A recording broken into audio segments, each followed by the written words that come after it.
Donc on va faire un petit résumé sur les congruences, donc tout ce qu'on doit connaître en termes de propriétés. On va pas revoir les démonstrations et on va appliquer ça à trois petits exemples. Donc le résumé sur les congruences. Donc déjà au niveau de la définition, alors pour A et B des entiers, je vais pas le réécrire. Donc A est congru à B modulo n, c'est équivalent de dire que A et B ont le même reste dans la division euclidienne par n. Bon, c'est un peu compliqué à utiliser, généralement on dira que c'est plutôt équivalent à A moins B est congru à 0 modulo n, c'est-à-dire A moins B est divisible par n.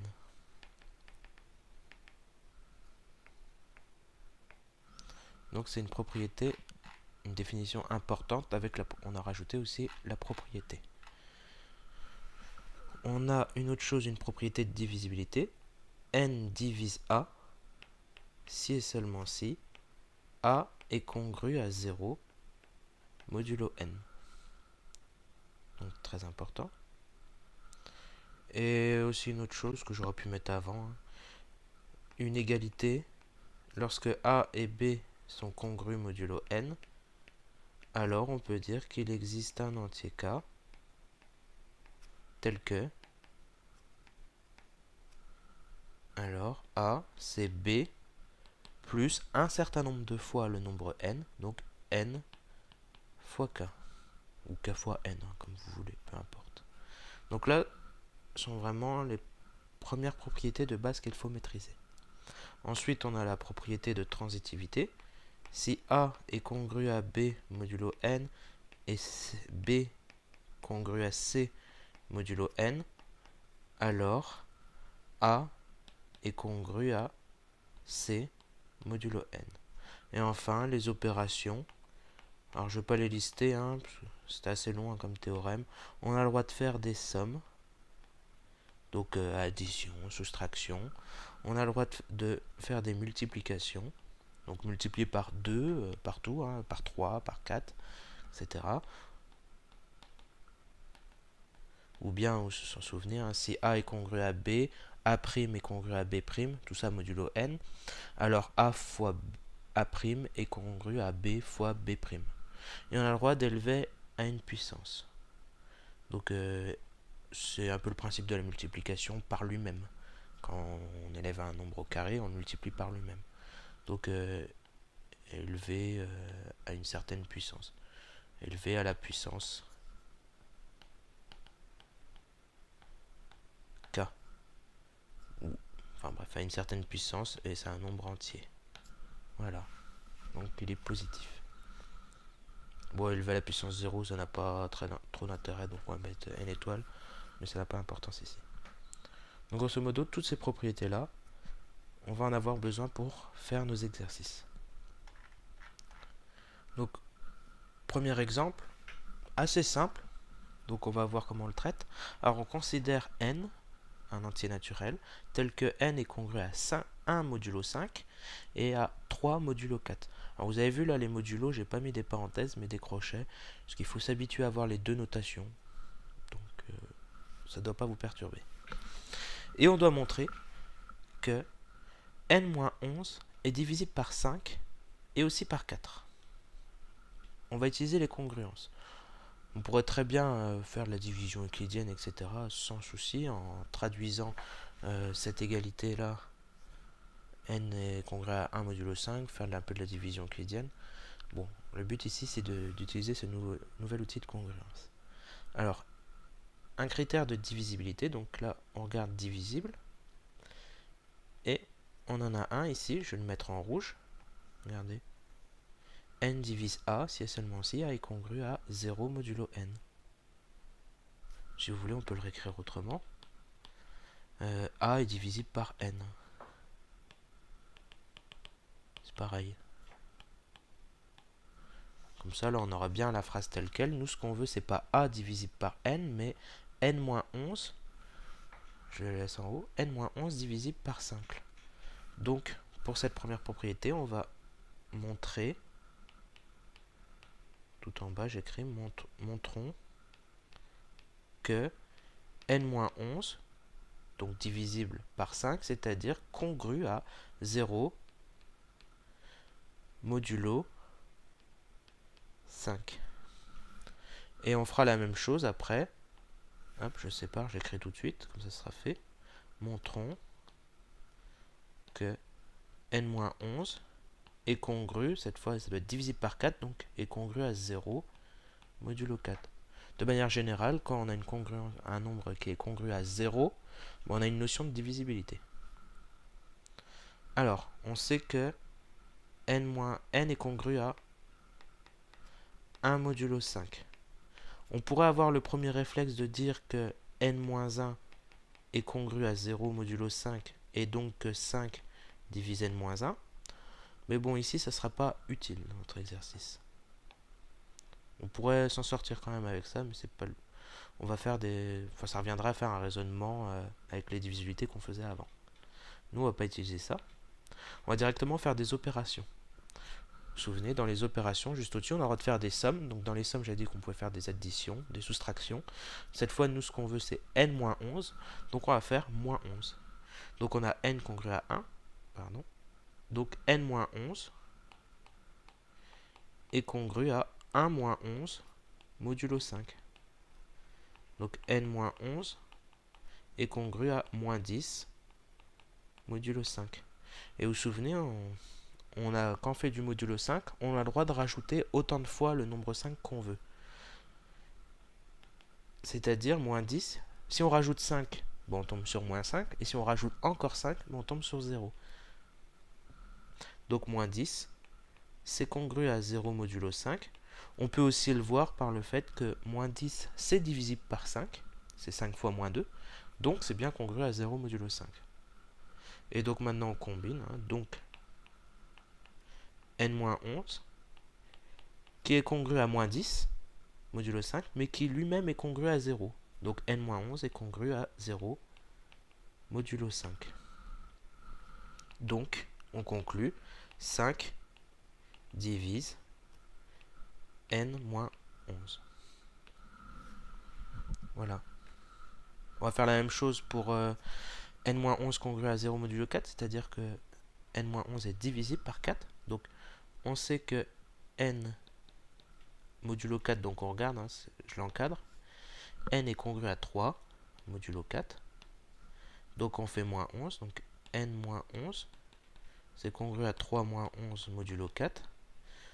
3 moins 11, on obtient sur moins 8. Et moins 8, on sait que c'est divisible par 4. Donc ça veut dire que c'est congru à 0 modulo 4. On peut aussi le voir autrement. On rajoute 4, c'est congru à moins 4. Moins 8 est congru à moins 4 modulo 4. On rajoute encore 4. Donc c'est congru à 0 modulo 4. Donc, on a bien ce qu'on voulait. Donc 4 divise n-11. Voilà pour ce premier exemple. Faisons le deuxième exemple. Donc, montrer que pour tout entier naturel n, 3 fois 4 puissance 2n plus 1 moins 7 est divisible par 5. Alors, ça nous paraît quand même assez compliqué, on a une grosse expression et on ne sait pas trop comment on va s'en sortir. Bon, on va essayer déjà de la simplifier un petit peu. Bon, déjà, alors avant de la simplifier, on va déjà traduire ce qu'on va démontrer. Donc on va utiliser les congruences, et vous vous souvenez, divisible par 5, ça revient à dire que le nombre est congru à 0 modulo 5. Donc montrons que 3 fois 4 puissance 2n plus 1 moins 7 est congru à 0 modulo 5. Je vais le mettre entre parenthèses, là, le modulo, ça change un petit peu. Donc, on va essayer de simplifier cette grosse expression. Donc, bon, on va le faire petit à petit. On va regarder d'abord la 4 puissance 2n plus 1. 4 puissance 2n plus 1. Donc, c'est 4 fois 2 puissance n fois 4 puissance 1. 4 puissance 1, c'est 4. Ok. Et 4 puissance 2n, c'est 4 au carré puissance n. fois 4. Donc il faut bien se souvenir de ces règles de calcul de puissance. Quand on fait des puissances de puissance, ça revient à multiplier les deux puissances entre elles. Bon. On va multiplier tout ça par 3. Donc 3 fois 4 puissance 2n plus 1. Bah, c'est 3 fois 4 au carré puissance n fois 4. Et donc le 3 fois 4, là on voit bien, ça nous donne 12 fois 4 au carré puissance n. Et ensuite on fera le moins 7. On va faire ce calcul là. Donc on va regarder 12, c'est congru à combien modulo 5. Donc on regarde 12. Bon, si on fait moins 5, on tient sur 7. Si on refait encore moins 5, on obtient 2. Si on fait encore moins 5, on obtient moins 3. Bon, on va garder 2. Le but, c'est d'avoir des nombres entre 0 et 5, les plus simples possibles, pour pouvoir bien les manipuler. Donc 12, c'est congru à 2 modulo 5. Alors, je vais le refaire. C'est congru à 2 modulo 5. 4 au carré, c'est congru à... Donc c'est 16. 16. Et si on retire 5, on obtient 11. Si on retire encore 5, on obtient 6. Si on en retire encore 5, on obtient 1. Donc c'est congru à 1 modulo 5. Donc si on élève à la puissance n, on a le droit de le faire, vous vous souvenez dans les opérations. Donc 4 au carré puissance n, c'est congru du coup à 1 puissance n modulo 5. Mais 1 puissance n, c'est 1 fois 1 fois 1, etc. n fois. Donc 4 au carré puissance n, c'est congru à 1 modulo 5, puisque 1 puissance n, ça vaut 1 tout simplement. Et enfin, on n'oublie pas le moins 7, donc on va juste faire 7. On le fera après. Donc, regardez, donc on a notre 12, notre 4 fois 2 puissance n, et quand on les multiplie, on obtient bien le résultat qui est au-dessus. Donc 3 fois 4 puissance 2n plus 1 est égal à 12 fois 4 au carré puissance n, et 12 fois 4 au carré puissance n. Quand on multiplie les deux, les résultats, donc on multiplie les résultats obtenus, donc le 2 pour le 12, 12 c'est congru à 2 modulo n, modulo 5, 4 au carré puissance n c'est congru à 1 modulo 5, donc c'est congru à 2 fois 1 modulo 5. Hop, double barre. Et donc, on conclut, ça c'est congru à 2 modulo 5, c'est-à-dire que cette expression-là est congrue à 2 modulo 5.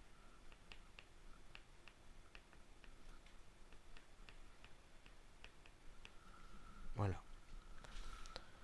On va continuer. Ah, il ne reste pas beaucoup de place. Maintenant, il faut faire moins 7. Bon, regarde, 7, c'est congru à combien modulo 5? On réfléchit. 7, si on fait moins 5, on obtient 2.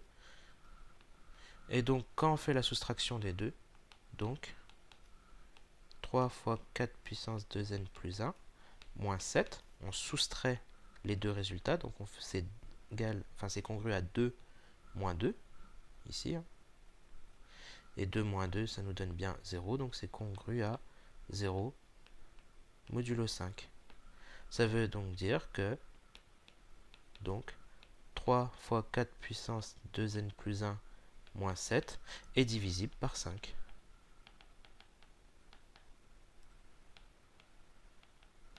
Voilà.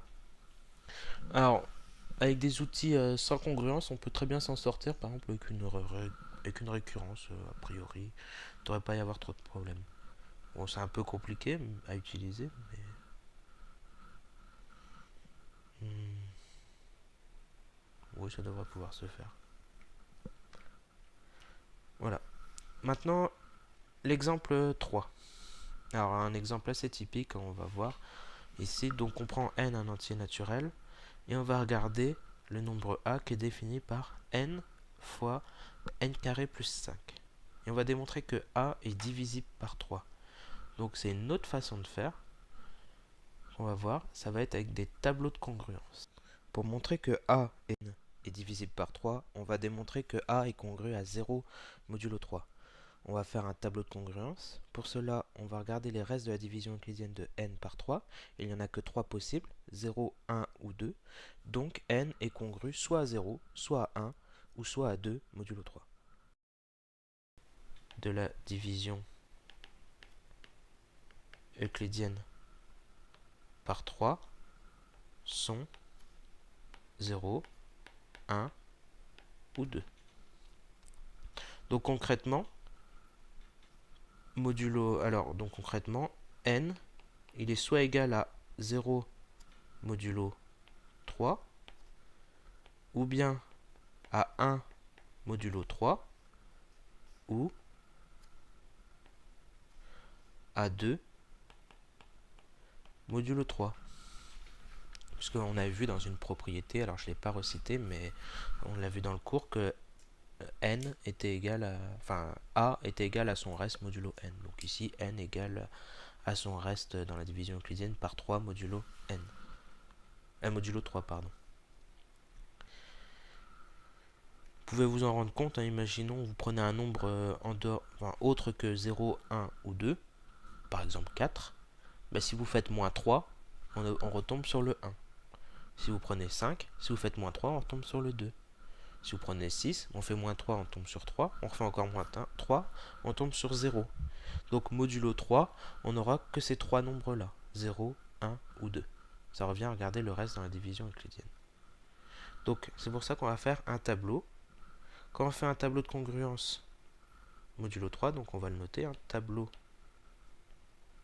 de congruence modulo 3. Donc on regarde. Donc n, il peut être congru à 0, modulo 3. Il peut être congru à... Alors, on ne va pas le réécrire, le modulo 3 à chaque fois, pardon. On va effacer. Parce que ça, on a dit dès le début, hein, c'est modulo 3 qu'on fait tout ça. Donc il peut être égal à 0 modulo 3, 1 ou 2. Bon. On regarde l'expression de A. A, c'est n facteur de n carré plus 5. Donc on va devoir multiplier n à n carré plus 5. Donc il va falloir déterminer n carré plus 5. On va d'abord faire n carré, donc LV au carré. Donc on va faire pour chaque 0 au carré, ça nous donne 0, donc 0 modulo 3. 1 au carré, ça nous donne 1 modulo 3. 2 au carré, ça nous donne 4. Oui, mais modulo 3, on a le droit de faire moins 3, donc ça nous donne en fait que 1. Donc c'est 1 modulo 3. Ensuite, on ajoute 5 au dernier résultat, donc 0 plus 5 ici, donc c'est 0 plus 5 ici. 0 plus 5, ça fait 5. Et 5 modulo 3, ben on peut retirer 2. 3, pardon, donc on tombe sur 2 modulo 3. Pareil, on fait plus 5, le résultat au-dessus. 1 plus 5, ça nous donne 6. Et modulo 3, donc on peut retirer 3 autant de fois qu'on veut. Donc on retire 3 une fois, on tombe sur 3. On retire une deuxième fois, on tombe sur 0. Ou tout simplement 6 est divisible par 3, donc on tombe sur 0. Et ensuite, donc n carré plus 5, donc on est à 1, le résultat juste au-dessus. Plus 5, on tombe sur 6, donc pareil. 6 modulo 3, c'est pareil que 0. Donc on tombe sur 0.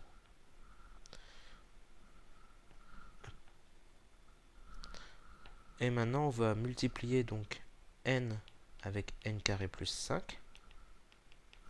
Donc, regardez, on va multiplier cette ligne-là avec cette ligne-là. Donc pour ce résultat-là, donc c'est 0 fois 2, ça fait 0. Donc on obtient 0. Ensuite, pour la colonne suivante, donc c'est 1 fois 0. Pareil, 1 fois 0, on tombe sur 0. Pareil, dernière colonne, 2 fois 0, 0. Voilà. Donc finalement, donc, pour tout entier naturel n, donc pour n'importe quelle valeur de n, tout entier n, alors je sais plus dans l'énoncé c'était naturel, oui, pour tout entier naturel n, a, alors ici c'est a, je le remets à gauche du tableau, a, c'est n carré, n facteur de n carré plus 5, a est congru à 0 modulo 5. Il n'y a pas d'autre possibilité. Donc, si c'est congru à 0 modulo 5, ça veut dire qu'il est divisible par 5. Donc a est divisible par 5 pour tout entier naturel n. Et voilà. 3 petits exemples assez classiques, mais qu'il faut savoir faire.